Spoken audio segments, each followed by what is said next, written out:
Matiari sugar mill पारां union council फ़कीर नो होथियाणी अंदर खंडूर रोड स्टॉप ते मेडिकल कैंप जो इंतजाम किया वियो। उन हवाले से अधिक तफ़सील ॾियण लाइ असां सां लाइन ते मौजूद है मटियारी मां CN न्यूज़ जो रिपोर्टर फिदा हुसैन सोलंकी। जी फिदा हुसैन, छा तफ़सील आहिनि?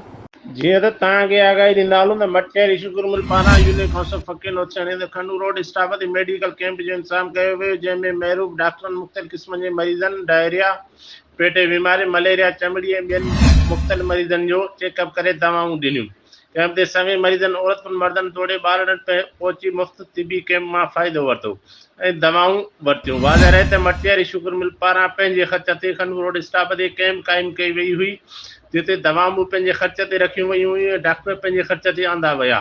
कैंप ते ईंदड़ मरीज़नि जो चवणु हो त ताज़नि बरसातुनि बैदि पाणी बीहण सां बरसाति मुतासिरीन में अनेक बीमारियुनि करे खंयो आहे। हिते सवे मरीज़ आया आहिनि जिन खे दवाऊं मिलियूं आहिनि। अहिड़ियूं कैंपूं लॻणु घुरिजनि। डॉक्टरनि जो चवणो हो त हिते बहिराणे में हालत तमामु ख़राबु आहे ऐं पीअण जो साफ़ पाणी न हुअण ऐं खाद खुराक सही न हुअण सां पेट जी बीमारियूं वधी रहियूं आहिनि ऐं ॿियनि मुख़्तलिफ़ बीमारियुनि में वाध थी रही आहे।